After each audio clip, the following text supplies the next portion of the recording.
everyone. Our today's topic is very important: uncertainty and errors.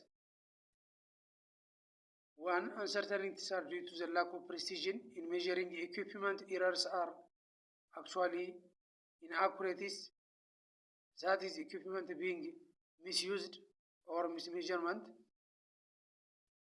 Number two, random uncertainties result from the magical randomness of measuring equipment. Sometimes the jaws of micrometer will close one way, sometimes another. They are random and you can't do anything about them. Systematic errors are those built into the equipment. Record uncertainties along with data. The minimum uncertainties have the limit of the reading, that is, if the measurement is 3.6 gram, then the uncertainty is plus or minus 0.05 gram. Number four, random uncertainties are found by measuring the greatest difference from the arithmetic mean of the values. This decreases at first rapidly and then more slowly as more data is collected. By using graphs, we can obtain a line of best fit which with all the uncertainties. Number five, when adding and subtracting, the uncertainty is the sum of the absolute uncertainty for each of them. When multiplying or dividing, the uncertainty is the sum of the relative uncertainties, that's the uncertainty over value.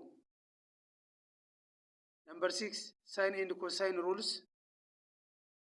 The sine is A over sine small a equal to B over sine small b equal to C over sine small c. The cosine rule is A square is equal to B square plus C square minus 2BC cos A, where A, B, C, and A are above, as above. Number seven, be able to use logs. This is something for maths really, but just brief. Log is equal to log in base 10 ln, or log E is equal to log in base E. E is about 2.71. Number 8, basically the tricky thing here is identifying what the function looks like.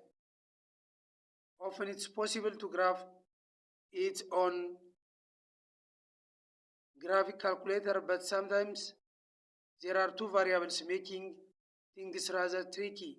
The amplitude of the resulting function will be the difference between the maximum and the minimum values, which can be found by knowing where the sine and the cos curves peak, and this can always be graphed. Let's see the worked problems. You may need to refer some of this topic.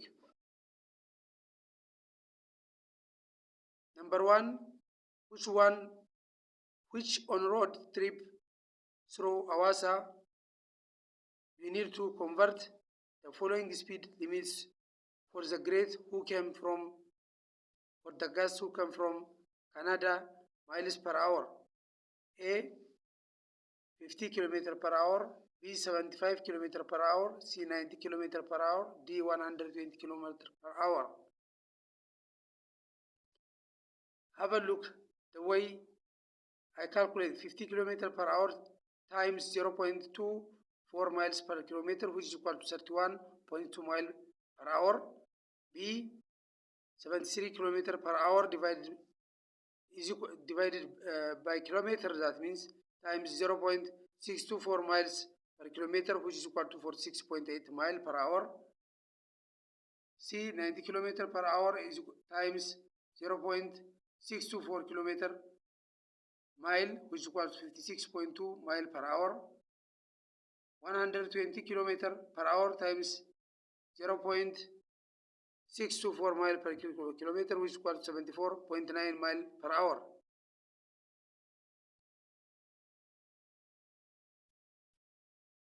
Number two, shows that x is equal to v initial times time plus half a t square is dimensionally correct, assuming x is distance, a is an acceleration, t is time. And use the SI system of units, x for meter, v in meter per second, t in second, a in meter per second square. So I will see your solutions next time, and I'll give you this as homework. Don't forget to subscribe Mohammed Tutorial Physics in YouTube and TikTok channels. Have a nice time.